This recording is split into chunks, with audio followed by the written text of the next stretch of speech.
Thank you so much for coming. I'm Rhoda Shermer, and I'm here to welcome you on behalf of North Jersey Public Policy Network. We have an awesome program tonight, as you know, and an awesome speaker. And that's just the beginning of our launch of our fall and winter education program series.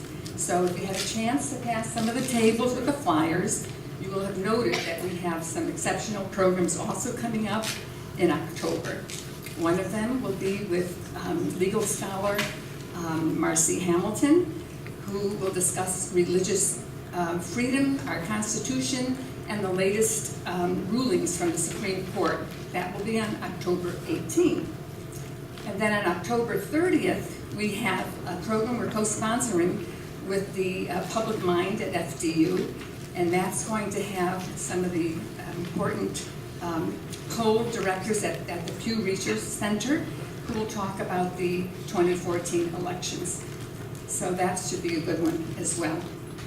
If you are already on our list, and I know many of you are, so you are already getting notices of our programs, but if you are not and would like to, you can leave us your email address and we'll be glad to let you know when and where these exceptional programs are taking place. So, some good programs coming up. I have some thank yous. First of all, we're very thankful to Fairleigh Dickinson University for helping us with the space here. I also want to thank some of our co-sponsors. We have the Northern New Jersey Community Foundation co-sponsoring tonight's program, along with Public Mind at FDU, as well as the Institute for Sustainable Energy. And I think two of the three are here. Gina Wurtenberg, thank you. And Michael Shannon from the Northern New Jersey. I also want to thank Gourmet Dining, because I hope you enjoy some of the refreshments that they provided. But most of all, I want to thank all of you, because without your support and dropping some bucks into those buckets, we wouldn't be able to continue to provide these great programs that we do. This is our only fundraising, and we wish it were otherwise. That's the way it is. We're 100% volunteer, and your support is just greatly appreciated. So I want to applaud all of you who donated. It's tax deductible. And if you didn't get a chance to donate, maybe you will on your way out. I hope so. Anyway, I'm coming now to our moderator. Our moderator is a special friend of NJPPN. He's kind of a Renaissance man. He's thoughtful, philosopher, scientist, and also a teacher. And he's a professor at Ramapo College. He's here with some of his students, which I think is fabulous. Love to see students here. Anyway, he has such a huge curriculum vitae that I didn't know what to do with it. He's lectured everywhere. He's taught everywhere. Swarthmore, Oberlin, Sarah Lawrence, all the way to Sweden. He's been around. And I thought, well, I just go to the basics. So the basics of Bob Beckman, our moderator, is the following. He's the Associate Professor of Psychology, School of Social Science and Human Services at Ramapo College. He has a PhD from Cornell University in experimental psychology with a minor field in philosophy. His work spans areas on our cyber age, cognitive psychology, language development, and more. He also has a major interest in art and has integrated his work with the relationship between science and art. He's wonderful to talk to about all these things. The other thing is that if you recall, some of you, Bob Beckman was one of our speakers on a fascinating program that we ran, I think a year or two ago, on conspiracy thinking. And it was really such a good program that we're tempted to do it again, a repeat. So, please help me welcome our moderator, Bob Beckman.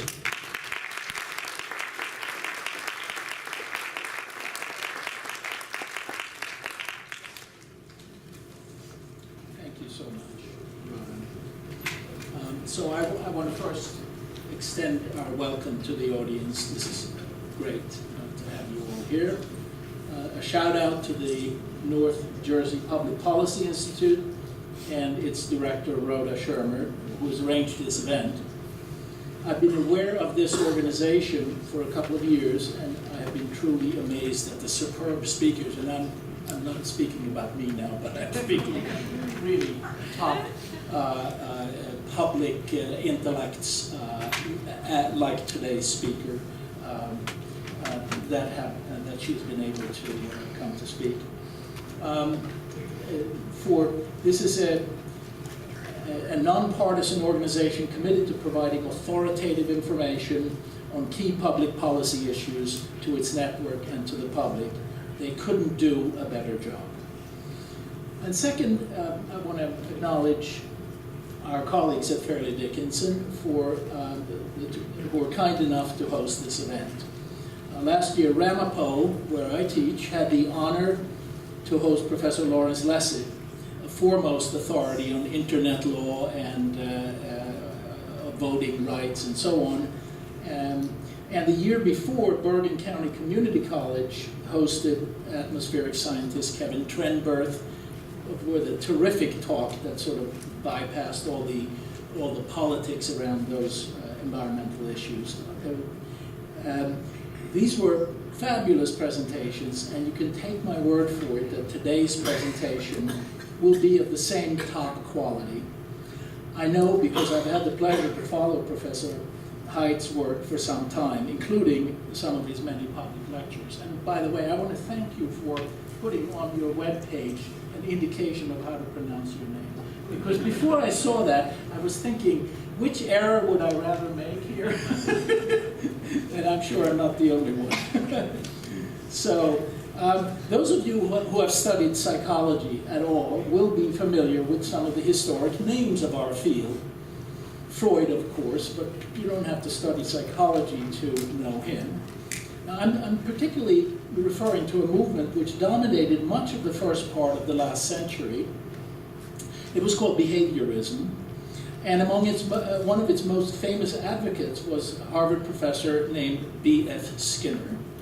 Skinner was the researcher who refined the laws of action and reward, or as he called it, operant conditioning, by studying in fine detail how rats and pigeons and humans can be taught to do almost anything in order to get rewarded.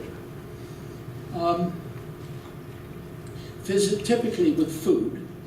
One of Skinner's projects, performed for the Department of Defense and kept under wraps for a decade after World War II, has an eerie relevance to the political situation of today.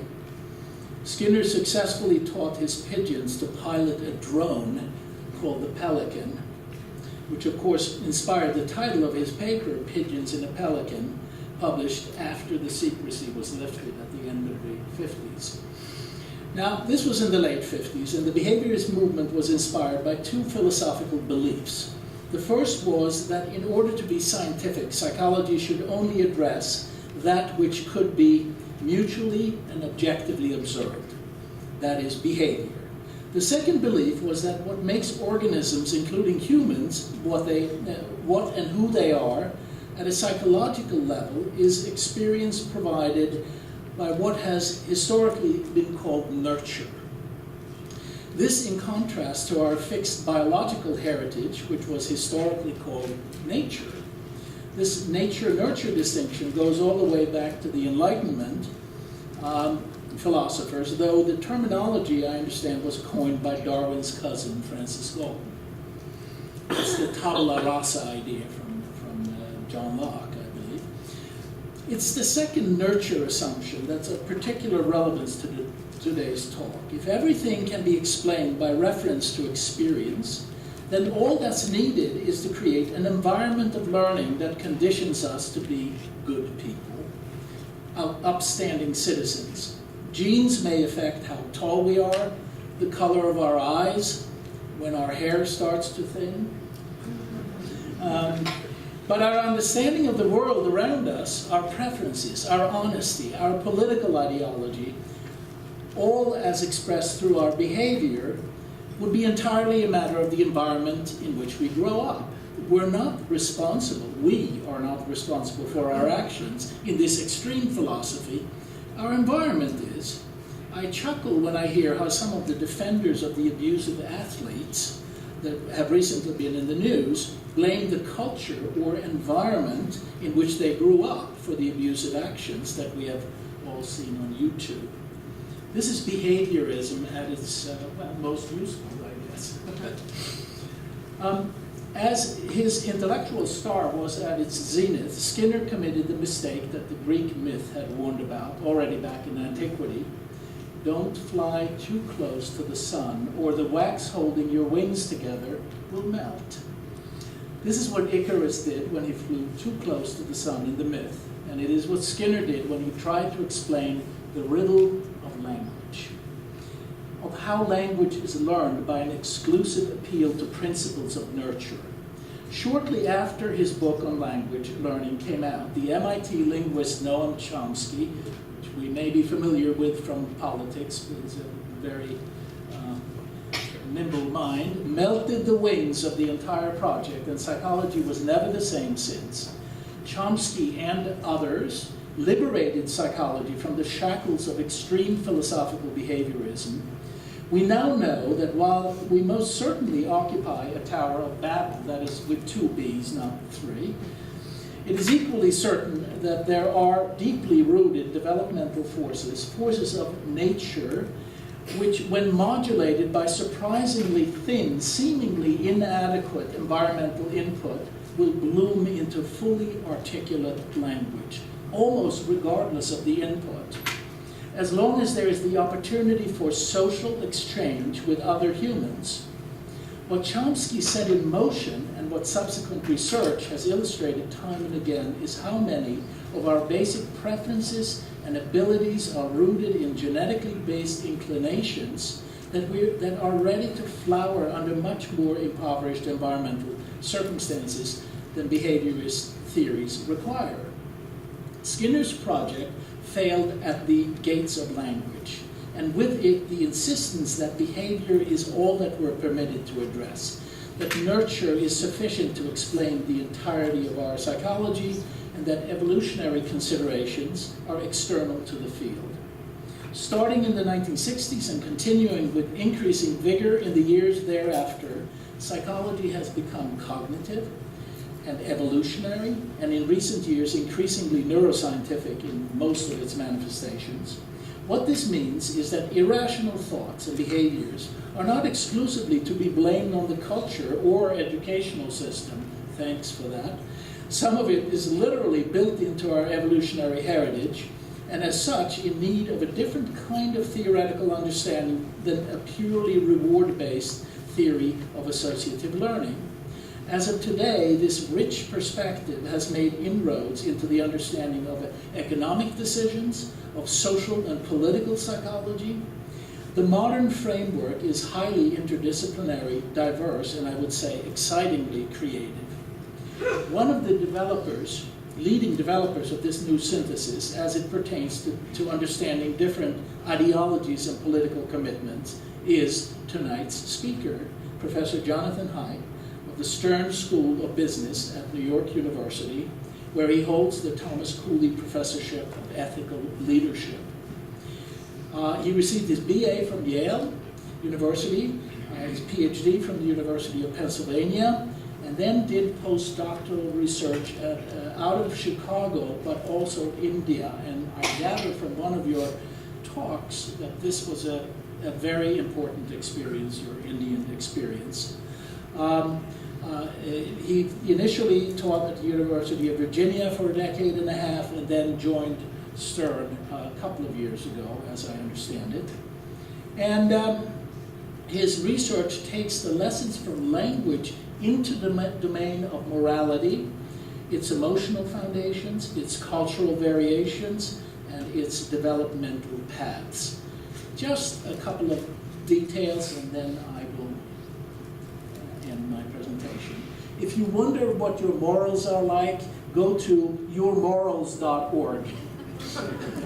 That's one of several websites that he runs.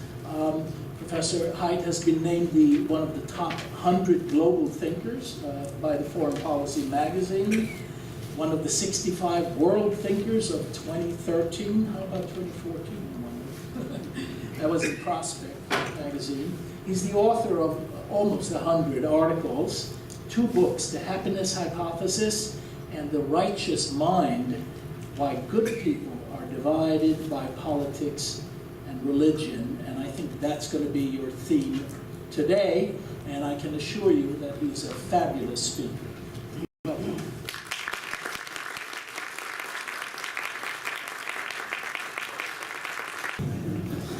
Okay, well there's this interesting phenomenon in psychology where if your heart is beating rapidly, you attribute it to whatever you are sort of paying attention to.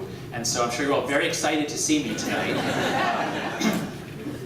Well, thank you, Bob, for that introduction. Thank you, Rhoda, for the invitation. Rhoda is probably the most persistent person I've ever met in my life. I've been trying to hide out to work on my next book. I'm saying no to everything, and she's been asking me every couple of months so nicely and so politely that finally I just felt so guilty saying no again. Is it okay? So, but it's a pleasure to come here and talk to you, especially at this time. So much is going on. The world is so interesting and so scary in so many ways for some of the reasons that I'll be talking about. So let's start with a little quiz here. Let's make sure this is on. Okay, so we live in... Okay, let's see. Maybe I just better stay right in the center. Okay, so we live in interesting times. Let's see if this... Yeah, okay. And here are some of the threats. Just off the top of my head, these are the things that people seem to be particularly worried about. Take a look at that list and decide what you think is the greatest threat facing our country. I could do a show of hands for each one, but I'll just tell you the correct answer is F. This is by far the most serious problem facing us, and the reason is because if you care about any of the others, well, we can't address any of them. I mean, it's true that the president has some power. The president can deal with these 2 for now without approval from Congress. But that's just a short-term fix. In the long run, if America is getting weaker, poorer, more indebted, less cohesive, in the long run, we're in much greater danger on those fronts. So all of our problems, basically, we no longer have public policy in this country. We can't really do anything. Even if a great majority of the people want something done, it won't get done. Even if the majority of congressmen want it, it won't get done. There's too many forces that can stop anything from happening. So, what I mean by hyperpartisanship, and what I'll be talking about tonight, is this. Partisanship is not a bad thing. In a democracy, you need people arguing forcefully for ideas and adducing evidence. Partisanship is not a bad thing.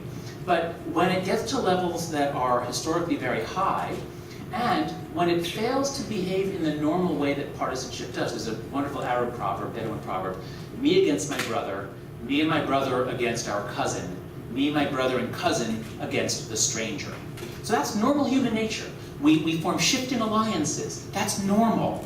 But what happens if you're stuck at one level, so that regardless of the threat, you don't care. All you care about is those guys. You hate those guys, and you'll never unite with them to face a larger enemy. That's where we are now.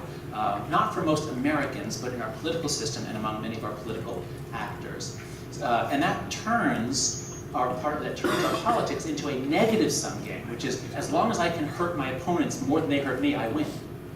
And that is terrible. Governance is not supposed to be like that. Governance and politics are supposed to be positive-sum games. By negotiating, by interaction, we should be able to each get at least 60% of what we want. Positive-sum games. So what I'm going to do today is tell you what is happening, why it is happening, and a few notes about what we can do. So let's begin. Part 1, what is happening? So just to lay out the facts, this graph shows how polarized Congress has been going back quite a ways, going back this far to 1939. And what you see is the red is the House, the blue is the Senate. Some political scientists calculated the degree to which you knew how every congressman voted. Can you guess how they voted? If all you know about that congressman is where they are on the left-right axis, is that all you need to know? If that's all you need to know, then you're up at the top. Whereas if it's down here, then actually it doesn't tell you. a lot. You actually need to know something about the person, or his interest, or his district. And what you see is that in the years during and after World War II, partisanship, or polarization I should say, was extremely low historically. And then it begins going up, but it's especially in the 80s and 90s that it begins to skyrocket. The good news is, mathematically, it can't get much worse. Now, it's interesting to keep in mind that historically, this was an unusually low time, and there's some reasons for that. But note, in the late 19th century, after the Civil War, things were really bad. Of course they were. We were killing each other over our real divisions, over slavery and other issues. Why is it as bad or worse now as it was after the Civil War? That makes no sense. All right, so I'll try to explain why that is. Second, it's not just Congress. It's actually all of our institutions. So this graph shows this similar thing for the Supreme Court. Some legal professors did a calculation. In 1991, if you look at Supreme Court votes, if you know the party of the president who appointed each justice, do you know how they voted? And the answer was no, not at all. You couldn't tell how they voted on any issue just by knowing who appointed them. But gradually, over time, it's now just as bad as Congress. If you know which party appointed a Supreme Court justice, you know how he or she voted on the controversial issues. So that's wrong. That's bad. That means there's not independent thinking happening anymore. It's just partisanship. There are some political scientists who said, well, sure, the elites are getting polarized, but Americans are still pretty moderate. We're mostly in the centrist. We're not in a nation of extremes. That's true, but it can no longer be denied that something's happening to our attitudes. So what this shows, this is Pew data showing from 1987 to 2012. You know, Pew, they do these surveys, they ask lots of items. You make a basket of issue questions, you know, abortion, environmentalism, gun control, all sorts of things. And you take, how far apart are Americans by gender? If you just look at how far apart are men and women, take the absolute value of the different scores. What you find is that men and women were, you know, they were 4 points apart on average there, they were 6 points apart, so not very different, and it's not changing. How about by religion? How far apart are members of different religions? It's not very far apart, and it's not changing. Income, education, and race, those are a little bigger. So black and white in particular, although this is, I think this is probably Latino, Hispanic as well, but at any rate, the point is, you know, 10, 12, 14 points apart, and it's been constant, it has not changed. If you go back to the 80s and then partisanship, if you know what party a person is, how far apart are they? That wasn't as big a deal as race back then. But in the 90s, it begins to go up. And look what's happened since 2002. It is now by far the biggest divide. Americans are really, really divided. Republicans and Democrats believe really, really different things. And as I'll show, they're becoming really, really different people. Here's the fourth graph, and this is the last one I'll show for just what's happening. This graph traces out, the American National Election Survey has a question something like, to what degree do you think the government in Washington does the right thing, or is trying to do the right thing? You know, all the time, most of the time, some of the time, none of the time.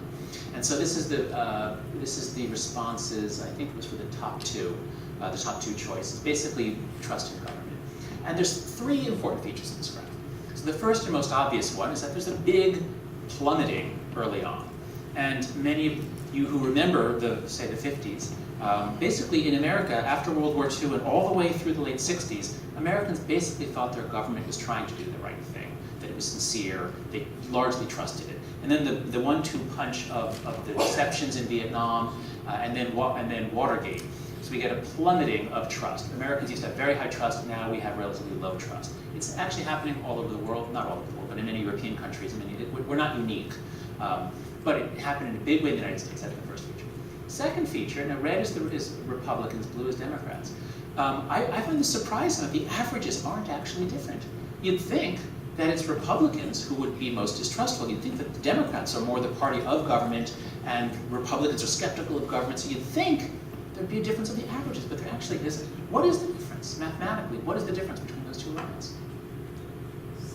It's the variance for exactly who's in office. It's the variance based on who's in office. And what you see is that Democratic trust in government is steady. Republicans go down when it's the other guy and up when it's their guy. Down under, well, especially under Clinton, up under George W. Bush. So what do you think happens to Republican trust in government when Obama takes office? It's going to go down. How low? How low can it go? Do I hear 20%, the lowest it's ever been?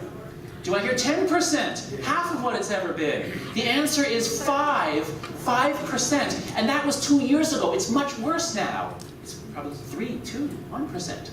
So Republicans in particular have lost all trust in government, and as we certainly saw that in the Tea Party movement, all kinds of paranoid conspiracy theories can flourish, that he faked his birth certificate, all sorts of things can flourish when there is no trust in government, there is such hostility.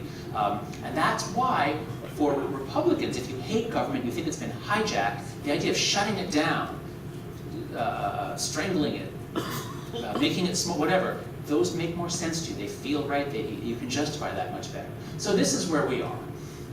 Our government is largely paralyzed, people don't trust it. The Republicans in particular have lost all trust in government. So that's what is happening. Now let's talk about why. Okay. Well, there are at least 10 reasons. This is my list of 10, and there's even more. I'm not going to go through them all. I'll talk about just the first 3 or 4 over the course of the rest of the talk here. But I want to make it clear, there is no silver bullet. There is no one reason. There are 10 or more reasons. But the first 3 or 4, or the first 4, I'd say, are the really big ones. And you've got to understand, especially the first 2, to understand what's happening to us and why. So let's talk about it. The key thing to keep in mind is that historically, the Democratic Party was a Southern agrarian party. Political parties in this country were not about left-right necessarily. They were agglomerations of regional interests and maybe manufacturing and commercial. You know, it was like, what did you do for a living and where did you live? It wasn't so much about values per se, it was more about material interests. And that actually, you know, you can compromise with people who have different material interests, but that's what negotiation is all about. So the Republican Party is a northern party, Democrats are a southern party, and that's the way it's always been. Here's McKinley's election, here's, what's his name, Coolidge. So as you see very clearly, you know, the power base is the South. Sometimes there's a third party. You can ignore those. So that's the way it was until Kennedy. And of course, Kennedy also won mostly with Southern votes. That's what the Democratic Party was.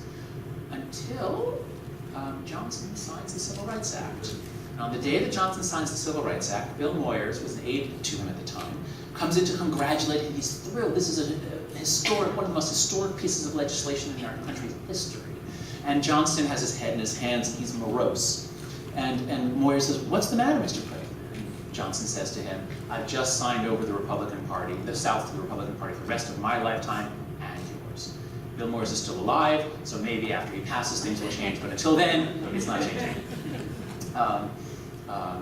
And look what happens in the very next election. Okay, this is not an optical illusion. Have you seen, you know those things like you look at the American flag, you stare at it, then you look at a white wall and you get the reverse colors? Okay, watch this. See, that was 60. That was 60 points. See that? Complete reversal, just about. So this is what really starts these like tectonic plates shifting and moving under the surface. Now it's not immediately apparent. Carter, a Southerner, is able to put back the old coalition, but things are moving. Southern conservatives are moving to the Republican Party. And Reagan is the one who gets the appeal right, gets the formula right, unites northern business interests, unites free market conservatives with Christian conservatives, picked up rural voters, working class voters, ethnic voters, the Reagan Democrats. So Reagan puts together a real winning coalition based on values, not based on material interests so much as based on values. A real winning coalition dominates presidential politics during the 80s, and it's only in 1992 that for the first time we get anything resembling the electoral map of today, where things begin to flip. So the West Coast now is Democratic for the first time in history. It had never been Democratic, ever before 1992. And it's only in 2000 that we get the electoral map of today. Look how little it's changed. This is 2012. Look how little it's changed over 4 electoral cycles. This is where we are now, okay? So this is what's happening under the surface, and you see it in presidential politics, but it's even more, I shouldn't say devastating, it has even more far-reaching effects when we look at Congress. What's happening here is a complete reshuffling of the parties so the old divisions are gone, and it becomes a perfect sorting of all the liberals into the Democratic Party, all the conservatives into the Republican Party. We've never had that before.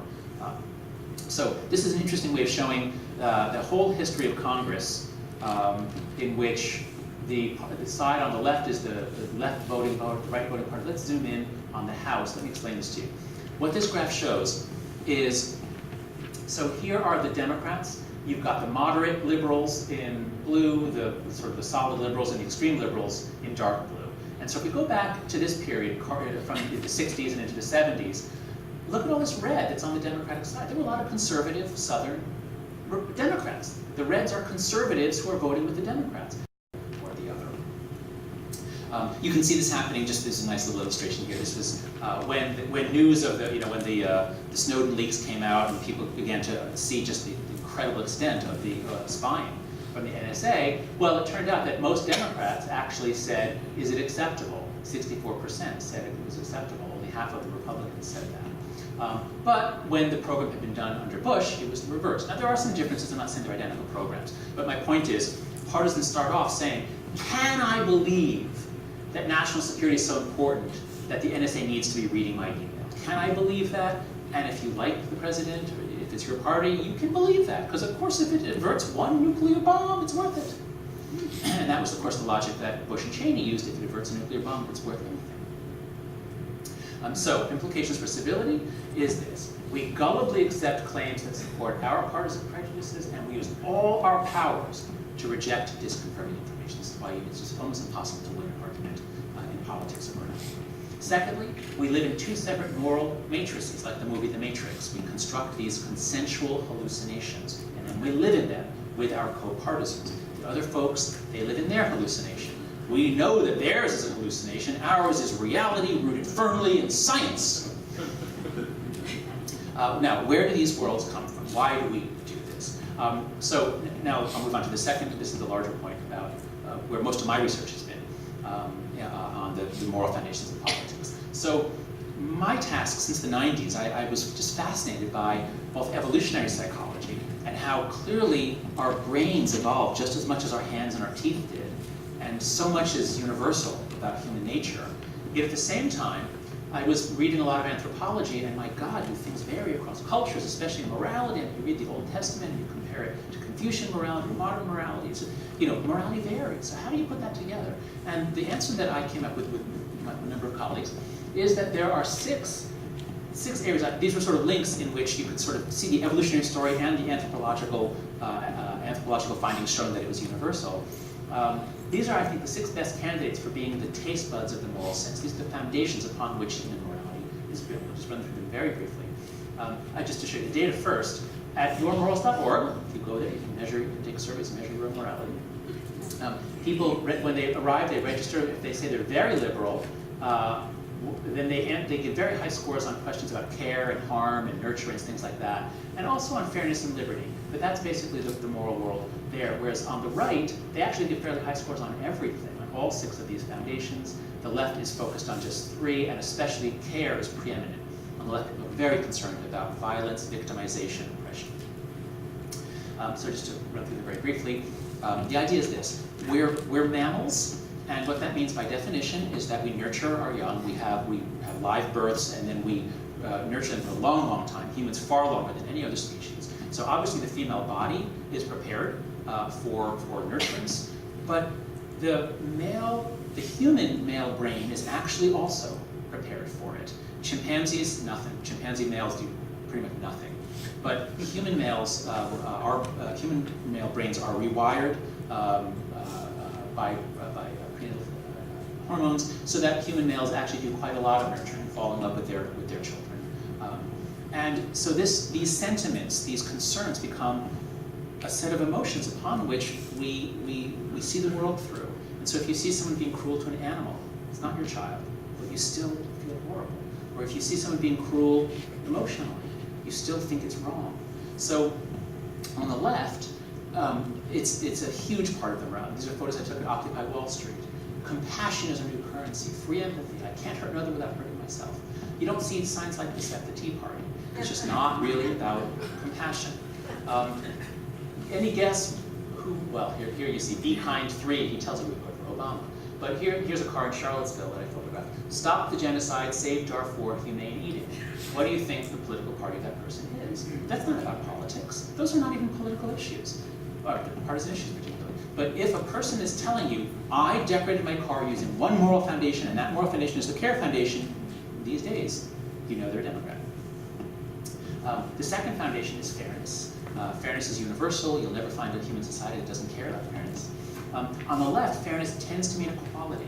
So again, Occupy Wall Street, the 1% own 43%, tax the wealthy fair and square.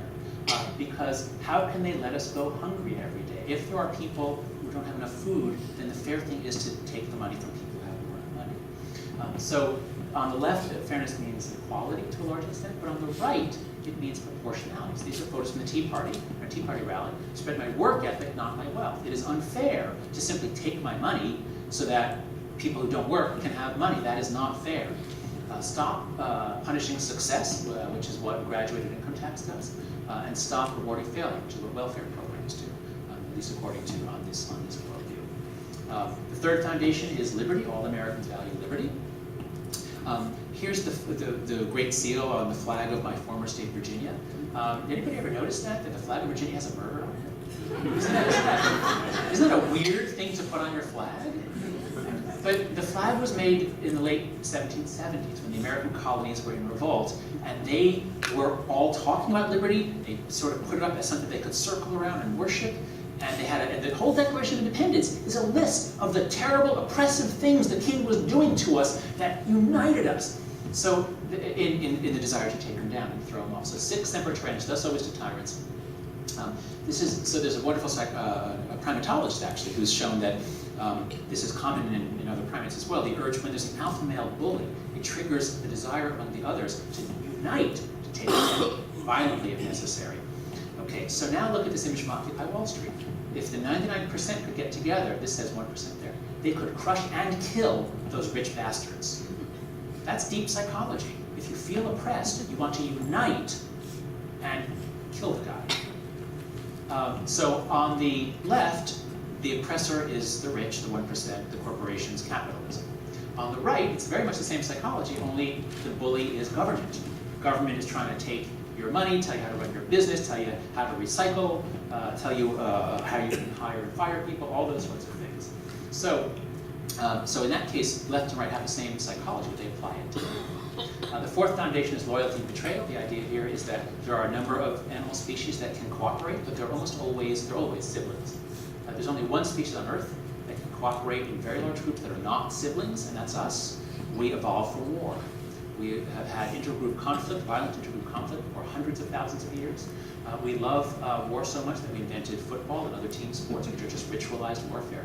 And we love that so much that we invented super fandom, because we're tribal creatures. We're tribal creatures. We love to paint our bodies and prepare for war. We don't want to actually get hurt, but we enjoy watching our heroes fight it out on the field. Now, this one shows quite a different valence. On the right, there's a lot of this group loyalty towards the country. The right is always very patriotic. This is true in many or most European countries as well. Flags, patriotism are owned generally by the right, and the right talks a lot about the treason of the left. Now, there is some truth to that. This is a photo from an anarchist rally. This is not representative of liberals in America. I'm not saying this is what liberals believe. But this is it's anarchist, which is not neatly far left, but it is a lot of very far left stuff. So you're not looking at the other side and saying, what does the average person think? You're thinking, what do the extremists on that side think? I hate them.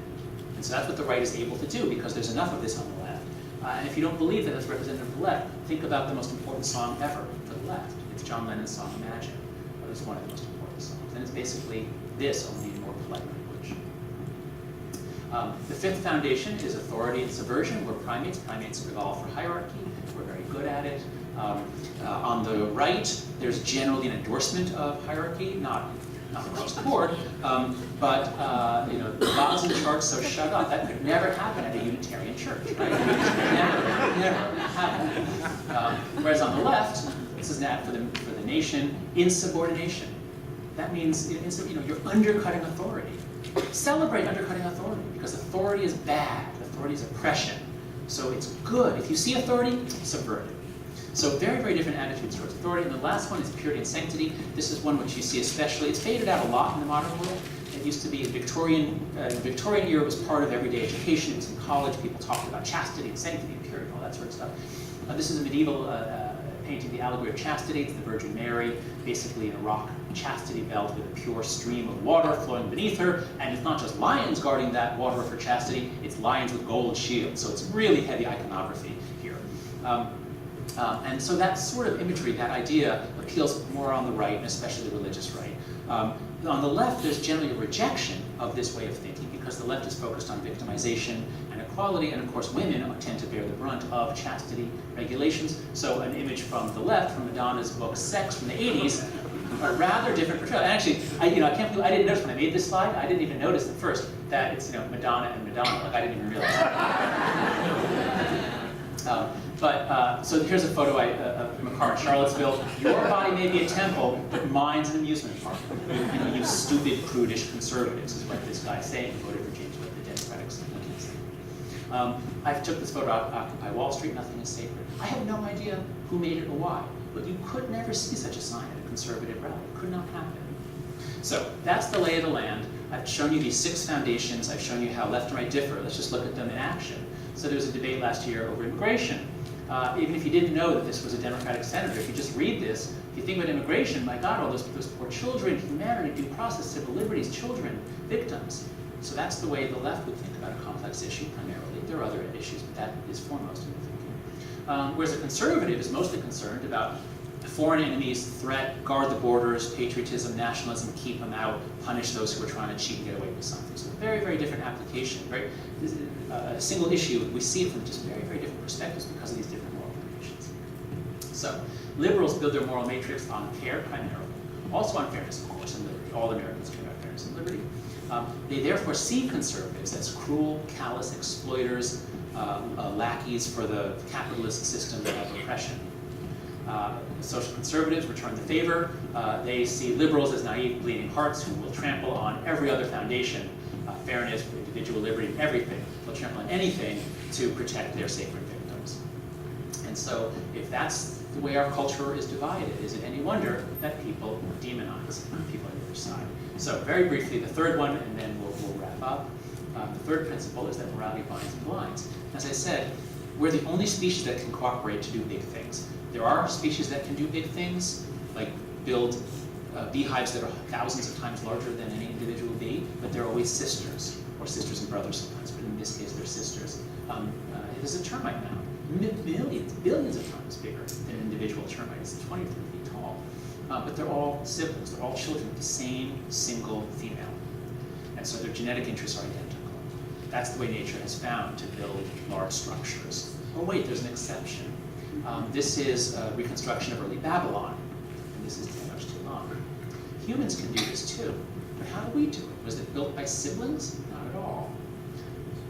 Whenever you find early civilization, you find temples. There's no such thing as a human civilization that didn't begin with temples. We have this neat trick. If we make something sacred, circle around it, then we can trust each other. We can work together.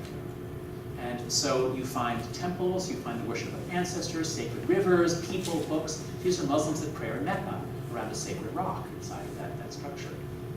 So a nice metaphor, especially seeing pictures like this, a metaphor that I like to use, is if you remember from high school physics, if you move a wire through an electric field, it generates current. It pushes electrons. You're generating current, and that current can do work. And Emil Durkheim, the sociologist, actually talked about social electricity. Rituals create social electricity. Now, these people can trust each other, work together, they share ideals, they share a God. It doesn't have to be religious. We treat the flag in exactly the same way. The flag is a sacred object. It's the psychology of religion applied to a national symbol.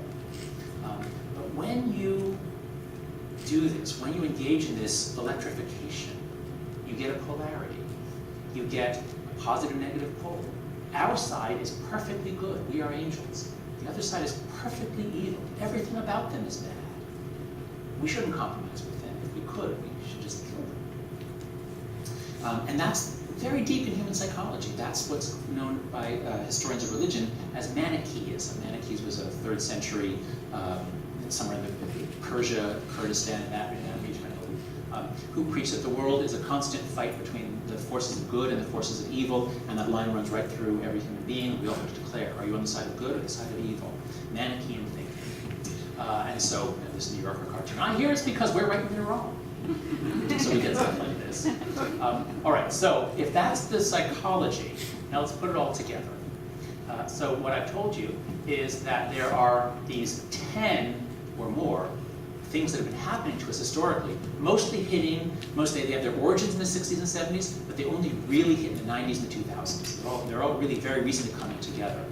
So you have all those trends interacting with human minds that follow these three principles. So what's the net effect?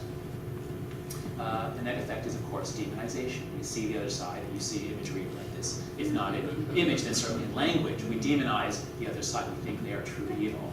A very recent Pew survey, published just a few months ago, they asked, one of their questions was, they asked, what do you think of the other side? But one of the questions was, do you think that they are a threat to the nation?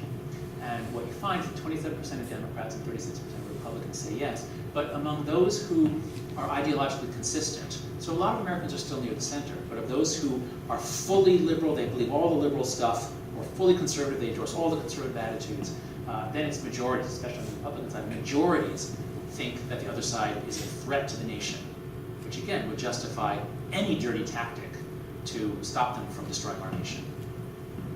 And so, when a natural disaster hits, and the governor of a state actually cooperates with the president, as he should, well, that would be normal politics. That would be normal partisanship. You set it aside when there's an external threat. But of course, in our polarized age, people thought that some Republicans thought Christie was a traitor for not trying to make Obama look bad. So this is the psychology of, the religious psychology of heretics. This is what we do to traitors. This is where we are in our modern political age. So let's see if this will run. So I hired an animator. Let's see, you might have to click on it, see if it requires a click there. I hired an animator to try to illustrate the idea of this sort of polarization, this increasing magnetic field. Well, the animation basically just shows red, blue, and purple balls all moving around, which is what used to happen in the 40s, 50s, and 60s. In Congress, they could be friends, they could go out to dinner, their wives knew each other, they were on committees together. But what's happened gradually as the electromagnet turns up is complete separation, so that now they don't know each other, they don't like each other, they don't socialize. And so I'll skip it. And then the same thing for the nation. You could see it separating out into red and blue zones in the country. We'll leave this like that. So if that's the interaction, if that's what's happening, okay, so what can we do? Well, if you look at this list, how many of these can we change? Not many. Most of these are completely irreversible. There's really not much that we can do. I mean, we could reduce immigration or increase assimilation, but the payoff from that would be very hard to do, and it would only have a minimal. It's pretty low down on the list. Basically, nations that are homogeneous are much less polarized. Nations that have more internal ethnic divisions tend to have much more polarization. But basically, there's really two areas where we really can do a lot, and this is what I really want to call your attention to and urge you to support efforts on. So to explain that, this is the last one I'll show you, the last cause, changes in Congress. So when Newt Gingrich took over speakership of the House in 1995, he was mad as hell, and he had every right to be. The Democrats had controlled the House for 50 years almost, with just a very brief interruption. And so when the Republicans finally took control, they didn't say, okay, all those things you did to us, we're not going to do them to you. No, we're going to do them back to you twice as bad. He didn't want Republicans coming to Washington, these new Republicans coming to Washington, he didn't want them making friends with the other side. He wanted them to keep their fervor, keep their passion. So he made a number of changes. One of them was that you couldn't get to be committee chairman just by seniority. You had to actually be appointed by the leadership, which meant you had to toe the party line. He could control how people voted. One of the most important changes he made was that he changed the legislative calendar. Our representatives used to live in Washington, most of them. They would move there. They would rent an apartment. They would maybe buy a house if they were in the Senate. He stopped that because he said, let's just meet from Tuesday afternoon to Thursday morning for sure. And then you can fly in Tuesday morning and fly out Thursday night. So that way you don't have to buy a house, don't rent. Stay at home, keep your family at home. That way your spouse won't meet other spouses. You won't feel any sort of connection, social connections. We'll lose all the normal social functions of having a capital city. And if you don't, as my grandmother used to say, I'm Jewish, and as my grandmother used to say to my mother, if you don't meet them, you won't fall in love with them, and there won't be any trouble. So that was sort of Gingrich's idea about, partisanship. So he changed the calendar, and that led to the death of friendships. Now, many of you have met congressmen, many of you have met politicians. What's remarkable about them is how amazingly socially skilled they are. They're usually really warm, gregarious, socially skilled people. Sure, there are some narcissists, it's not everybody, but for the most part, they've got amazing interpersonal skills. And that's what politics is supposed to be. And what happened is we basically said, or Gingrich started this process of saying, let's take this complicated machinery of Washington, D.C., which runs on human relationships, and let's drain it of all motor oil. No more lubrication, no more personal relationships. And the thing seizes up. It doesn't function anymore, and that's where we are. So there are a couple of groups that are really doing great work on this. So No Labels is one of the best. It's a group of Washington insiders who understand all this stuff and who have a set of simple changes that could be made. One is fix the filibuster. Given that we have this polarization, it's insane to have to have 60 senators to do anything. That's insane. So filibustering is really anti-democratic. It needs to end. It's insane that the president can't hire a team. He has to wait for approval from the Senate and maybe 60 votes on everything. So their idea is the president gets to nominate his team. If there's not an up or down vote within 60 days, the guy is in, the woman's in. And that would be great, because at least we could have an executive branch that could actually begin to function. And most importantly, they would change the calendar so that they'd strongly encourage them to spend their weekends in Washington rather than flying back to their districts every single week. There are major reforms to the electoral process. This is a great book by Steve. They have a bunch of them, so they have a bunch of interesting suggestions. I won't go into it, but changing primaries, closed party primaries are the worst thing in the world, because who votes in primaries? Only the extremists. It's a big, big problem. There are some ways to get money. I was thrilled to hear that you had Larry Lessig speak here. He has some great ideas for how to make big money donations count for less by greatly ramping up the power of small money donations. Ironically, or in a token of measure of desperation, he's formed a PAC to raise money, to give money to help elect people who will finally put an end to being able to give that much money to congressmen. But I urge you to support him. And there's also a wonderful group, Represent Us. They do really great pranks. They try to really make Congress feel ashamed of the fact that it's legal to give money to them. And by legislation, it's insane. But in our country, it's legal to not buy with a contract, but basically purchase it. So those are some of the things that we can do in terms of policy. I just want to end by just talking about a few things that we all can do as individuals. One of the greatest truths, this was truth number 4 of the 10 truths that I surveyed in the happiness hypothesis. Truth number 4 was about hypocrisy. There are many ways to say it, but as Shakespeare, the fault, dear Brutus, is not in our stars but in ourselves, from Julius Caesar. We're so good at blaming others and blaming situations, and we don't like to blame ourselves. But as Jesus put it, how can you say to your brother, let me take the speck out of your eye, all the time there's a plank in your eye? We all know this to be true. We can see it in everyone else. And a really wonderful formulation of this from a Zen monk. If you want the truth to stand clear before you, never be for or against. The struggle between for and against is the mind's worst disease. I'm not saying don't be a partisan. I'm not saying don't be for or against. But I'm saying recognize that when you are passionately for or against, it warps your thinking. You can't see the truth. So with that said, we all, I think, as Americans, we all as citizens, could be better at it, could help our country if we would commit to civility. And what I mean by that is not being a centrist. It's you can be a partisan, you can believe that your side is right, but you've got to be really wary of the demonization. That's what kills us. It's that shift we've over the last 20 years from the other side is wrong, but I don't hate them, to I hate them, and their motives are bad. That's what really is causing our problem. And I think we should be seeing this as being basically as bad as racism. I mean, racism is very bad.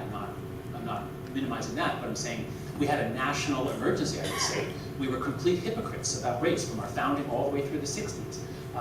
And we've done something about it. We made a lot of progress. And it took a societal-wide effort. It took the courts, and it took the media. It took all sorts of, it was a national effort to reduce racism and prejudice. And we made a lot of progress. And I think that we actually have this a serious problem here from a national perspective. Not I'm not saying they're equally serious ethically, but in terms of the functioning of the nation, this is an extremely serious problem. And last, the best way to do this, the best way to change yourself or to open yourself is through relationships. I've been a professor for a long time. I never met a conservative. There aren't any conservatives in the academic world that I can find. I mean, in the economic department there are some, but they're not social conservatives. Those are basically sort of liberals who believe in markets. So I never really met any conservatives until I was in my 40s. And just by getting to know some people, you often hear people say this, like, well, you know, she's a Republican, but she's actually really nice. You know, you're surprised. People are generally really nice if you meet them the right way. And if you have a relationship with someone, that opens your heart. And when you're not asking, must I believe it? Or, you know, I think she's the devil. When your heart is open to a person, then you can actually listen to them. And then you actually hear all these ideas that you never even encountered before. And actually, some of them are really good. So that's my concluding suggestion is seek out those relationships. They'll make you a better person and a better thinker. Otherwise, our country will end up like in this situation. Your mother and I are separating because I want what's best for the country, and your mother doesn't. So, thank you.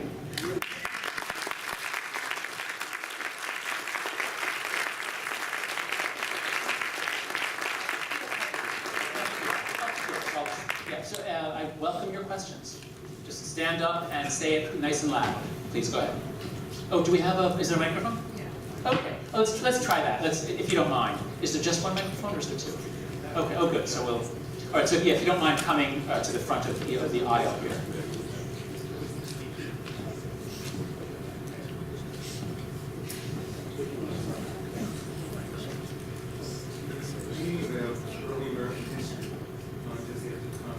Can't hear you. Let's see. Is it on? Now it's okay. Try it.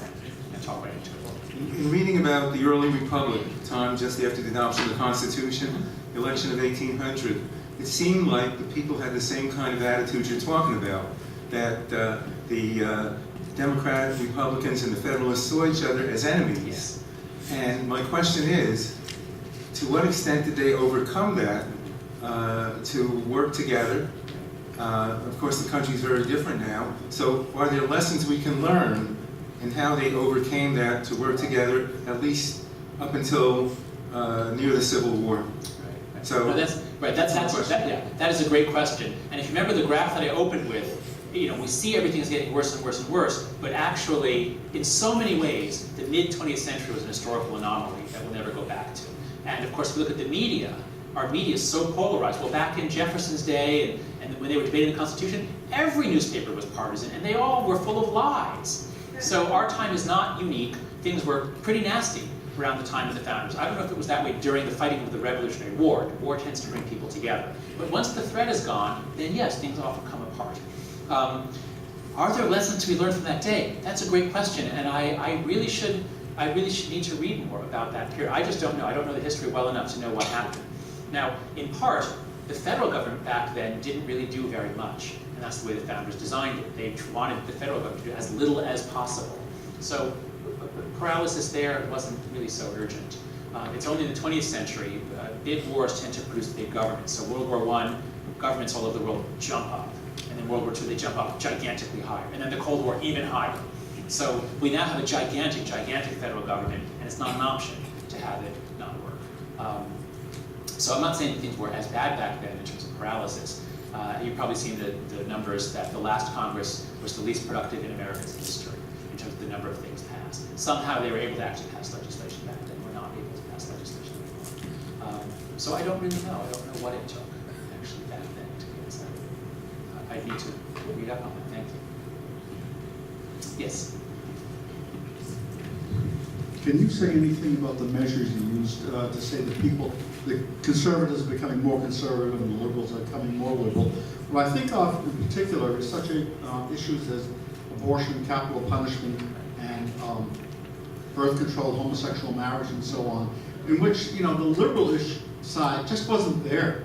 So when it comes up, obviously the people who are against homosexual marriage and so on are going to have to be more vocal about it. So what do you mean it wasn't there? I don't understand. I mean, there weren't many people asking for homosexual marriage. Oh, I see. Or believed it. The issue wasn't being debated, at least not much. And I just wonder if that's one of the things that made the people, let's say, who are against homosexual marriage speak up more and seem a lot more conservative.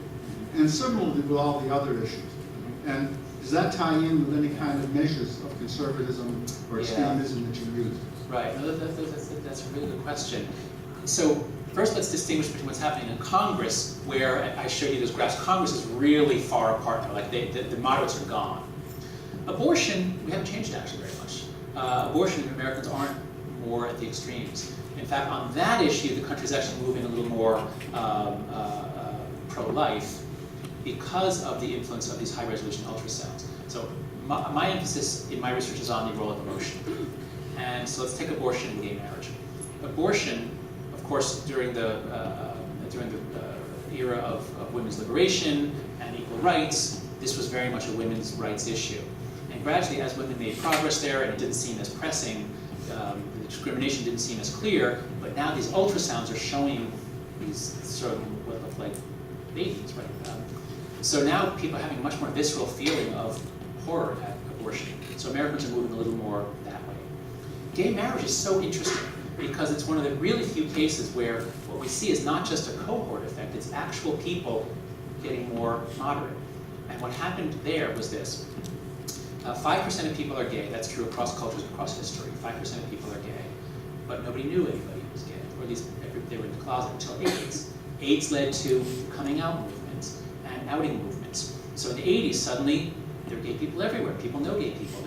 Almost everyone has a gay person in their extended family. Then you start getting the media portraying gay people as normal citizens. And so in the 90s, before then, many straight people had a sense of disgust at homosexuality.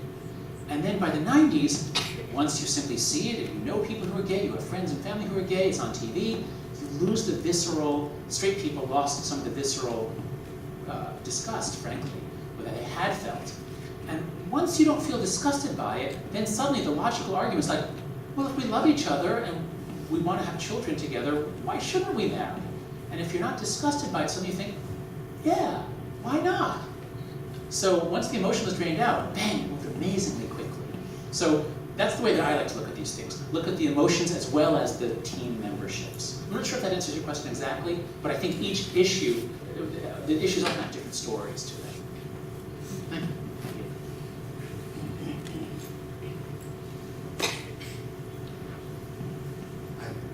Wonderful presentation. Thank you. The question that I have is my understanding of the substrate of the presentation is that we are driven, all this separation is mostly driven by passion. Passion and group identity, yes. And group identity. Yes. I was wondering if there can be a very rational instead push, which is either an economic drive to maintain a separation, to maintain wealth in certain areas of the population, or to maintain status, like against civil rights, the white feels superior to the black and so on. Yes. So this is some of the big questions that political scientists have debated. Is the way to understand politics and coalitions, is it basically just the rich and powerful maintaining their privilege, or is it sincere belief, as I've been talking about? In general, the finding in political science has been that if you study Americans' views on various issues, it's not so much self-interest as more group interest. So, for example, if you look at what people think about whether we should have federally subsidized health insurance, it's not that poor people or people who might need it say yes, and people who don't need it say no. It's actually people who are liberal and support the president say yes, and people who are conservative. So self-interest turns out to be a very poor predictor. Now, if you look at the way corporations, interest groups, unions, etc., if you look at their political activity, yes, it's very self-serving. Those are political actors. But the surprise, so many people were sort of steeped on a Marxist sort of approach, it's all material interests. It's not all material interests. Symbolic interest, moral interest, group interest tend to trump material interests. So we try to think if there are cases where, so, you know, on abortion, I mean, on so many issues that you'd think would separate men and women, because they would affect men and women differently. Men and women aren't very different in their attitudes. But if they're liberal or conservative, they're very different. So I guess my answer is the materialist approach to politics, that people are basically concerned with the material self-interest, is surprisingly, it's much bigger than you would expect. At least in this country. Maybe there are other countries in which all people care about is money. But Americans actually don't. They're actually very passionate about these issues. So your idea that, you know, our beliefs and our political positions have a lot to do with certain feelings about things. But I'm curious, you sort of said that you know, your mind is a press agent, and you know, it's just there. Your reason. Kind of reasoning, yeah. And I'm curious if there are ways to get it to be more than that, to sort of bring some, you know, rationality into the process. Yes. That's the $64,000 question, is how can we make ourselves more rational?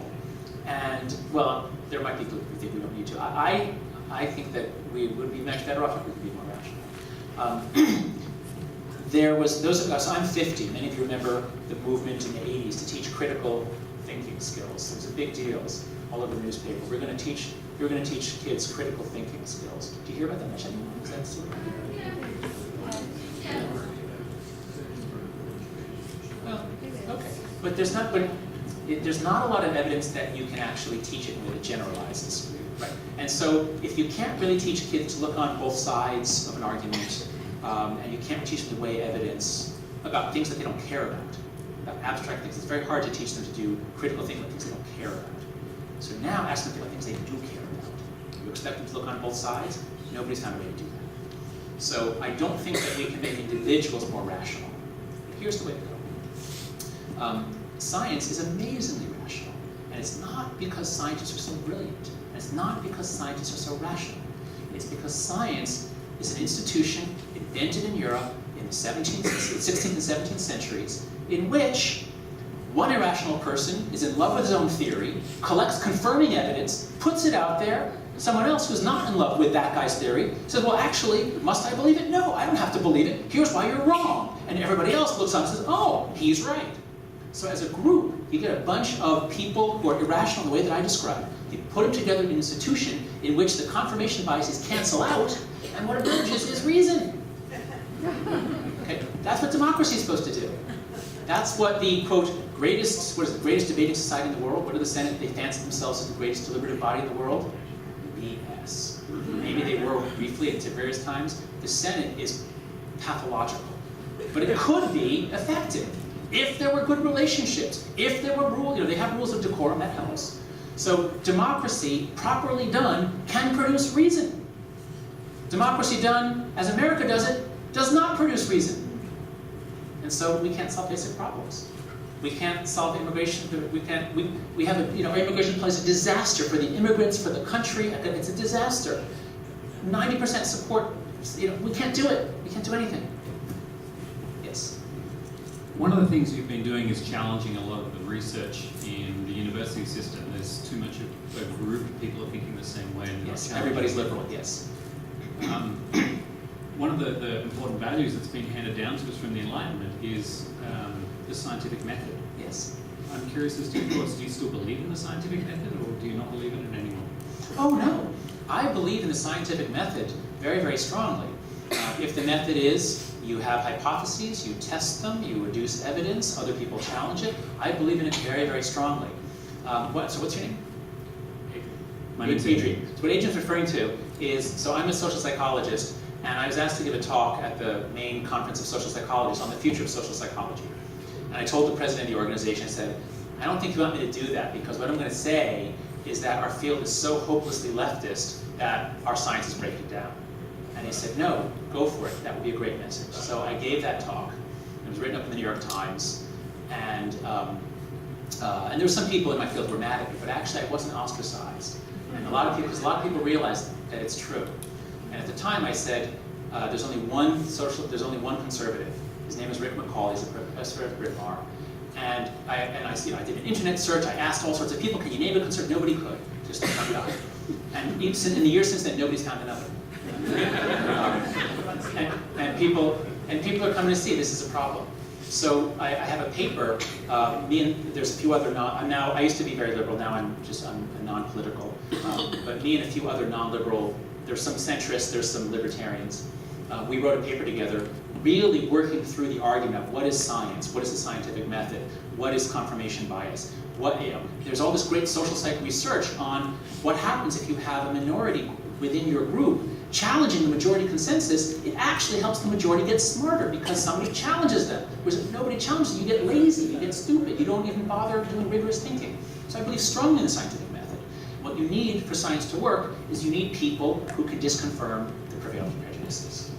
And on the matter of left-right, we don't have it. So our scholarship on race and gender, a lot of it is perfectly valid, but our scholarship overall is not reliable because everybody is a leftist. And so there are certain conclusions about race and gender that are acceptable, there are others that are not. And that's where we are. Okay, how are we on time? What time do we stop? It's 9 o'clock. But maybe one or two. I'm sure people have to, if nothing else, go to the bathroom. So let's just make this. Okay, 2 more questions. Your point about the loyalty, things like that, I thought a lot about liberalism in education, and it seems like some of those very guiding principles almost eliminate the idea of conservatism in education. Well, the idea of loyalty, not being able to question things, and I see. Being a child of the 60s, we questioned everything, yes. Which takes something away from loyalty. So, it's always occurred to me that, some of the biases in the news and things like that, where they first cloak themselves in loyalty and then lead people down the path, takes you away from critical thinking and questioning. Because if you're not loyal, then, if you're loyal, you can't question these things. So, how do you get past that point where you have loyalty and you question it? Right. You're absolutely right. There are personality differences between left and right that predispose liberals to certain careers and conservatives to certain careers. If you believe in order and protecting the group from external threats, you're going to find the military life and the police much more appealing. And so police and military, they're not 90% conservative, but they're mostly conservative. And that's fine with me. And frankly, conservatives are better suited to be soldiers and cops than liberals are. But think about the Defense Intelligence Agency, or the CIA, or any analytical body.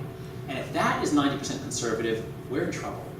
If it's 90% liberal, we're in trouble. No, my point is, you need diversity there. You don't need diversity necessarily for military. I mean ideological diversity.